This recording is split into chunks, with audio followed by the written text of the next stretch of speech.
하나님은 영광의 주인이십니다. 하나님은 영광이 무궁해서 어디서부터 어디까지는 영광이고 아니다가 없고 그냥 하나님은 영광 중에 계시는 분이시다. 그렇게 성경은 말합니다. 창조하셨는데 이 창조는 하나님의 영광을 나타내시기 위함이다라고 성경이 말하고 있어요. 하늘을 창조하셨을 때 그 하늘이 하나님의 영광을 노래하는 것이고, 사람을 창조하신 것도 하나님의 영광을 노래하게 하려고 창조하셨다라고 성경은 말합니다. 사람이 하나님의 영광이 찬송이 되도록 예수를 믿게 해주시고 하나님의 자녀가 되게 해주시고 성령으로 보증까지 해주신다라고 에베소서 1장 11절에서 14절까지 기록을 하고 있습니다. 그런데 사람이 하나님의 영광에 찬송이 되지 않고 타락을 했다는 것을 성경 말합니다. 원인이 무엇일까요? 죄의 유혹으로 욕심을 부렸기 때문이다 라고 성경은 우리에게 확인을 해주고 있습니다. 사람이 욕심을 내면 하나님은 그대로 버려두십니다. 로마서 1장 24절에 보면 그러므로 하나님께서 그들을 마음의 정욕대로 더러움에 내버려 두사 그들의 몸을 서로 욕되게 하게 하셨으니 그랬어요. 사람이 욕심을 내면 하나님은 그 욕심내는 그대로 버려두신다는 거예요. 그래서 그들이 그 욕심을 마음껏 부리고 그렇게 해서 그 욕심으로 인하여서 만족하지도 않고 그 욕심으로 인하여서 행복하지도 않고, 사람이 욕심을 부리면 오히려 그 결과가 어떻게 되는가를 성경이 우리에게 소개를 해주는데 고통하게 된다고 말합니다. 고통하게 된대. 사람이 욕심대로 살면은 그 결과는 고통스러워한다는 거예요. 여러분, 음식이 맛있다 그래서 음식을 많이 먹으면 어떻게 될까요? 배부를 때의 고통을 경험해 보시기 바랍니다. 거기까지 너무 배불러가지고 소화되자고 해도 2시간은 기다려야 되고 그 2시간 동안 고통을 견뎌낼 수 있겠습니까? 여러분, 죄의 고통을 그렇게 경험하게 되는 거예요. 욕심의 결과에 따르는 고통을 그렇게 경험하게 되는 거예요. 하나님은 그것을 그대로 버려두고 방치하고 계시다가 그들이 그 죄의 고통으로 인하여서 죄를 경험하고 그 고통으로 인하여서 하나님을 찾게 되고 하나님께 부르짖게 되면 하나님께서 그때 그들을 건져내신다는 것을 성경이 보여주고 있습니다. 사람이 욕심 때문에 하나님을 멸시하게 됩니다. 욕심 때문에. 그리고 그 욕심 때문에 사람이 썩어져 간다는 거예요. 베드로후서 1장 4절, 요한일서 2장 16절 17절 말씀에 보면 사람이 썩어져 가는 이 원인을 얘기하는데 그게 욕심 때문이다라는 거예요. 우리가 다 육신이 쇠하여져 가고 땅에 들어가서 썩어져 갈 것인데, 그러한 것을 보면서 깨달을 수 있는 것은 욕심 때문에 이렇게 되는구나 하는 것을 깨닫게 되는 거예요. 그렇게 해서 로마서 7장 5절에 보면 우리가 욕심을 안 내야 하는데 욕심을 안 내려면 어떻게 해야 할까? 로마서 13장 14절 오직 주 예수 그리스도로 옷 입고 정욕을 위하여 육신의 일을 도모하지 말라. 그러기 위해서 예수로 옷 입어야 된다라고 성경은 말하고 있습니다. 예수로 옷 입어야 된다. 욕심을 따라서 살 것인가 하나님의 뜻을 따라 살 것인가를 우리는 매일매일 선택합니다. 예수님의 죽으심은 남은 세월을 하나님의 뜻을 따라서 살게 하시려고 예수님이 우리를 위하여서 죽으셨다. 그렇게 베드로전서 4장 1절 2절 기록하고 있습니다. 예수님의 죽음이 헛되지 않도록 하나님의 뜻을 따라서 우리 남은 인생을 살아야 할 것을 우리에게 말하고 있어요. 이 말을 듣고도 그대로 살든지 아니면 새 삶을 살든지 우리가 선택하고 결정하게 됩니다. 오늘 본문 성경은 하나님의 뜻을 따라 사는 새 사람의 모습은 이러하다는 것을 구체적으로 몇 가지 제시를 해주고 있어요. 먼저 보면 거짓을 버리고 각각 이웃과 더불어 참된 것을 말하라. 왜 그래야 하느냐 이유를 묻는다면 서로 지체가 되기 때문이다. 서로 한 몸이기 때문이다. 그렇게 말을 해요. 여러분 오른손이 너무너무 기분이 나빠서 왼손을 막 꼬집고 막 찌르고 해보세요. 누가 아픈 거예요? 자기 몸이 아픈 거예요. 한 지체가 되기 때문에 거짓을 버리고 각각 그 이웃과 더불어 참된 것을 말하라. 그렇게 얘기하고 있어요. 참된 것이 무엇일까요? 참된 것을 진리라고 하는데 그 진리 안에는요 너무 많은 것들이 담겨져 있어요. 여러분 자기 얼굴을 만지면서 아이고 이쁘다, 자기 얼굴을 만지면서 아이고 아쉽다, 참 못생겼다, 그 중에 진리가 어느 것일까요? 잘생겼다는 거예요. 그러니까 예수를 알자는 거예요. 지난주에 예수를 알지. 여러분 진리가 뭐냐면요 그 진리 안에 많은 것이 담겨 있는데 하나님께서 보실 때 나는 아주 하나밖에 없는 모습이란 말이에요. 그래서 너무너무 만족해 하셨어요. 보시기에 좋았더라, 보시기에 좋았더라, 그런 거예요. 그 거울을 보면서 이렇게 볼 때에 참 잘생겼다, 감사하다, 그게 진리 안에 포함되어져 있는, 그게 참 것을 말하는 거예요. 그러니 여러분 자신을 보고 참 감사하다, 어떻게 하나님이 이렇게 완벽하게 완전하게 모양을 이렇게 갖추어 주셨을까, 그게 진리 안에 있는 겁니다. 그게 참 것을 말하는 거예요. 그런데 거짓이라는 것은요, 왜 누구보다 못생겼을까, 왜 코가 이렇게 낮을까, 뭐 이렇게 불평불만하는 게 뭐냐면 그것이 거짓입니다. 참과 거짓은 그렇게 구분되는 거예요. 그래서 성경은 그 거짓을 버리고 참 것을 말하라고 합니다. 그런데 그 참 것을 말하기 위해서는 알아야 하잖아요. 하나님이 온전하신 분이, 완전하신 분, 실수하지 않으신 분, 무엇인가를 빠뜨리신 분이 아니시다. 그래서 그분이 나를 지으셔서 나를 통하여서 하나님의 하시는 일을 드러내고 하나님의 영광을 노래하게 하실 분이다. 그래서 장애인들 가운데 그 하나님께 감사하고 간증하고 고백하는 내용들을 우리가 이렇게 종종 보게 되잖아요. 그래서 우리가 한 몸이기 때문에 서로 거짓되지 말라, 그렇게 성경은 교훈합니다.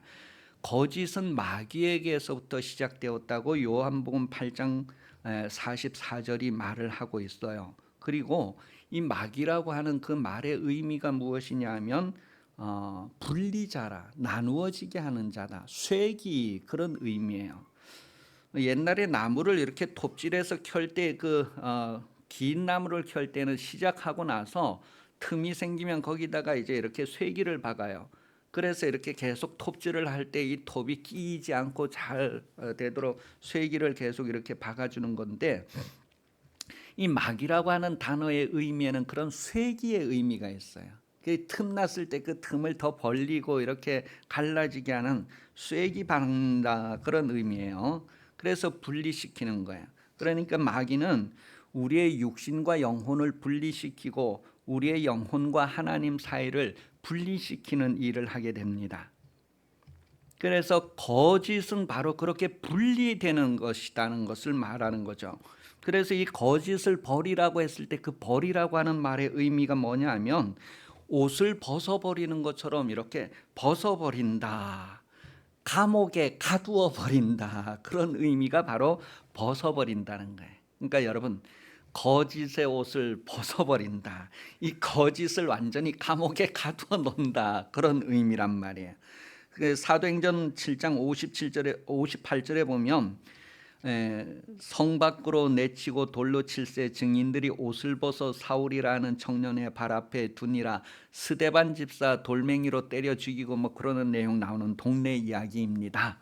여기 보면 이제 그 사람들이 자기들의 옷을 벗었다 할 때 그 의미가 바로 벗어버리고 그런 거예요. 그래 거짓을 완전히 벗어버리나. 그리고 새 옷을 입으라. 예수 그리스도라고 하는 새 옷을 입으라는 거예요. 감옥에 완전히 가둬버리라. 마태복음 14장 3절에 보면 그 세례 요한을 잡아서 감옥에 가둔다고 할 때 그 감옥에 가둔다는 의미가 바로 버린다 그런 의미예요. 그래 거짓을 버려라 할 때 그 버리라는 의미가 아주 감옥에 가두어 버리는 것처럼 그렇게 한정시키라는 거예요. 계속해서 두 번째 보니까 분을 내어도 죄를 짓지 말며 해가 지도록 분을 품지 말고 마귀에게 틈을 주지 말라 그랬어요. 해가 지도록 분을 품지 말라는 것은 이 분을 계속 가지고 있으면 악이 일하기 시작합니다. 하나님이 일하기 시작하는 것이 아니라 악이 일하기 시작하는 거예요. 그래서 우리가 분을 낼 수 있는데 그 분 때문에 악이 일하도록 계속 분을 유지시켜 나가지 말라는 거예요.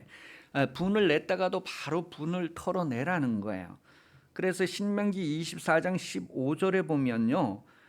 그 품삯을 당일에 주고 해진 후까지 미루지 말라. 이는 그가 가난함으로 그 품삯을 간절히 바람이라. 그가 너를 하나님께 호소하지 않게 하라. 그렇지 않으면 그것이 내게 죄가 될 것임이니라 그랬어요. 가난한 사람들에게 일을 시키고 그 품삯을 당일에 주라는 거예요. 왜냐하면 그 당일에 그들이 먹을 것이 없기 때문에. 그러니 이 형편은 아주 너무너무 어려운 그 이스라엘 지역의 생활에서 이런 이야기들이 나오는 거예요. 이 사장님들은 그 사장님 나빠요 그 소리 들으면 안 되는 거예요. 사장님 직원들 월급 줄 날이 오면은 정말 줘야 되고 나도 굶어서 못 줄 때는 그 사정을 함께 나누어서 그들이 같이 공감할 수 있도록 그렇게 해야지 나는 먹으면서 직원들은 안 주고 이러는 거에 대해서 하나님께서 이제 개입을 하신다는 것을 말하고 있어요.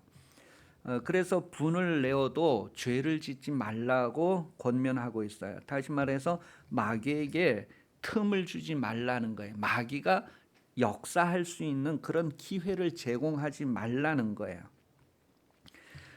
틈이 생기면 갈라지게 되잖아요. 그래서 그 틈 생기는 것을 그대로 방치하지 말라는 것을 말합니다. 그래서 집에도 벽이 갈라지면 바로 벽을 메워주고 이렇게 수선을 하는 것처럼 우리 삶에 있어서 분내는 일들이 얼마나 많겠어요. 하나님도 분내고 모세도 분내고 여러분도 분내는데 근데 그 분내는 것으로 인하여서 죄 짓는 데까지 나가지 않아야 된다. 도둑질하지 말라고 말합니다. 도둑질하는 자는 다시 도둑질하지 말고 뭔가 반복하지 말고 가난한 자를 위하여서 자기 손으로 수고하고 선한 일을 하라 그렇게 표현했어요. 도둑질은 왜 할까요? 욕심을 내서 그래. 욕심 때문에. 그래서 성경은 계명을 말할 때 출애굽기 20장 17절에 보면 내 이웃에 있는 것을 탐내지 말라 그렇게 표현을 했어요. 내 이웃을 탐내지 말라. 그 모든 것들을 탐내지 말라 그렇게 표현을 했습니다. 그 여러분 하나님께서 여러분에게 주셔야 여러분이 가지는 거고 하나님께서 허락하지 않으면 가질 수가 없다는 것을 좀 생각하시고 하나님께 구하면 하나님이 주신다는 거예요. 하나님께 구하면. 욕심에 이끌리는 것이 아니라 필요를 하나님께 구하면 주신다는 거예요. 그래서 일용할 양식을 구하라는 거예요. 일용할 것을 구하라는 거예요. 계속해서 더러운 말을 하지 말라. 더러운 말을 하지 말고 덕을 세우는 선한 말을 해서 은혜를 끼치게 하라. 왜 더러운 말을 하지 말라며 성경은 농담이나 헛된 말을 하지 말라 그렇게 표현을 했어요. 왜냐하면 농담이나 헛된 말도 입에서 한번 나와버리면 그거에 대한 책임을 누군가가 져야 하기 때문에 그렇습니다. 그 우주 공간에 가면 중력 상태에서 누가 쇠구슬을 하나 딱 던졌어요. 그러면 어떻게 될까요? 쇠구슬이 그 던진 속도에 의해서 계속 돌아가는 거예요. 말이라고 하는 게 한번 나왔으면 그게 사람 입 밖에서 나왔으면은 어디에 가선가 반드시 그대로 이루어져야 하는 거예요. 마치 비가 하늘에서 내려서 땅을 적시고 그대로 스며들어서 곡식을 나게 하고 하는 데 쓰임 받는 것처럼 이 비가 내려오다가 다시 올라가고 이러는 일이 없다는 거예요. 우리 사람 입 밖에서 나온 말은 다시 담을 수가 없고 그대로 그 말에 대해서 결과가 나오게 된다는 것을 말해요. 그런데 이 세상은요, 말씀으로 창조되었고 말씀으로 유지가 되고 말씀으로 끝내게 된다고 성경은 기록하고 있습니다. 패하시고 말씀으로 성취하신다, 끝내신다, 그렇게 성경은 기록하고 있어요. 그러니 말한 대로 된다는 거예요. 그래서 더러운 말을 하지 말라. 그때 그 더러운 그 의미가 무슨 의미냐면 썩은, 부패한, 쓸모없는 그런 뜻이에요. 그래서 쓸모없는 말 하지 말라, 헛된 말 하지 말라, 덕이 되고 유익이 되지 않는 말 하지 말라, 은혜되지 않는 말은 하지 말라는 거예요. 성령을 근심하게 하지 말라 그랬어요. 그 근심한다는 말은 고통스럽다 그런 말이에요. 고통을 가한다, 기분을 상하게 한다, 슬프게 한다, 성령을 고통스럽게 만들지 말라는 거예요. 그런 의미가 로마서 14장 15절에 보면 만일 음식으로 말미암아 내 형제가 근심하게 되면 이는 내가 사랑으로 행하지 아니함이라. 그리스도께서 대신하여 죽은 형제를 내 음식으로 망하게 하지 말라.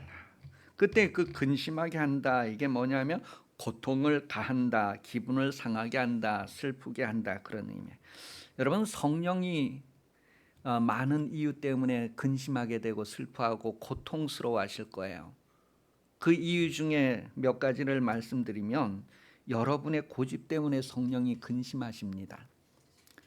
로마서 2장 5절에 보면 사람이 자기 고집을 피울 때 얼마나 성령이 고통스러워하시고 근심하시는가를 표현을 하고 있어요. 사람들이 죄를 지을 때 모르고 죄 짓는 사람은 그 죄를 회개하기가 쉬운데 알면서 죄를 짓는 사람은 그 고집을 포기하기 전까지는 회개하지 않습니다. 그래서 나는 설교를 듣기 싫다 그래가지고 눈은 딱 뜨고 있는데 생각은 벌써 오프를 해가지고 있는 상태. 그것을 자기가 알면서 그 행동을 계속 해가는 거예요. 그게 바로 고집이라는 거예요. 그런 것을 성령이 고통스러워하고 근심하게 된다는 것을 말합니다. 성경에 보면 결혼을 통해서 부모를 근심시킨 사람들을 소개하고 있어요. 혹시 기억하십니까? 가인이 이방 사람하고 결혼해갖고 부모에게 근심이 되었더라, 그런 표현을 하고 있어요. 그런데 이제 그 동생이 결혼할 때에는 뭐예요? 하나님 안에서 결혼하는 그런 것들을 우리에게 보여줍니다. 여러분 인생에 있어서요, 알면서 고집을 계속 피우는 것 때문에 성령이 근심하십니다. 그러니 여러분도 알고 하나님도 아는데 빨리 그런 것들을 정리해야 할 거예요. 다음은 모든 악의를 버리라고 하는 내용으로 정리를 하면서 그 앞에 모든 악독, 노함, 분냄, 떠드는 것, 비방하는 것, 이런 것들을 모든 악의와 함께 버려라. 그런 것들이 악의 위에서 다 나타나는 일이라는 거예요. 그 악의라고 하는 단어의 의미는 나쁘다, 쓸모없다, 그런 뜻이에요. 우리가 쓸모없는 것 가지고 우리 영혼에 아무 유익도 되지 못하는 것 때문에 계속해서 이 땅에서 그런 걸 끄드러 붙들고 있을 필요가 없다는, 그런 것들 때문에 서로 이제 문제가 일어난다는 거예요. 그러면서 다 그것을 통틀어서 마지막에 가서 서로 친절하게 하고 불쌍히 여기고 용서하는 것을 예수님이 너에게 해준 것 같이 하라, 그렇게. 그래 여러분은 모든 사람을 대하여서 예수님을 대신하는 삶을 살아야 됩니다. 여러분 오른손이 예수님을 대신해서 내 몸을 이렇게 해결하고 왼손이 예수님을 대신해서 내 몸을 해결하고 하는 것처럼 여러분 주변에는 예수님도 많지만 여러분이 또한 예수님과 같이 그렇게 사랑으로서 섬겨주시고 사랑으로서 대해주시고 그러는 삶을 살아야 할 것을 말합니다. 헌 사람, 더러운 사람 말고 새 사람은 이런 삶을 산다. 우리 부활절기를 지나면서 여러분이 정말 거듭남답게, 새로남답게 예수 믿는 사람답게 예수님처럼 사는 그런 인생을 살기 위하여 기도하시고 힘을 내시기를 예수님 이름으로 축복합니다. 기도하겠습니다. 살아계신 하나님, 우리가 하나님을 더 알게 하여 주시고 하나님을 따라 성령으로 살게 하여 주시옵소서. 우리 고집대로 사는 것이 아니라 하나님의 뜻을 따라 살게 하여 주시옵소서. 하나님의 말씀이 그대로 우리에게서 이루어지는 인생으로 살게 하여 주시옵소서. 다시 오실 예수 그리스도 은혜 베풀어 주시며 하나님 아버지 사랑하심과 성령 감화 감동 역사 인도 교제 보호해 주시는 은혜가 주일 오후 예배 참석하여 머리 숙인 성도들 위해 영원히 함께 하시기를 간절히 축원하옵나이다. 아멘.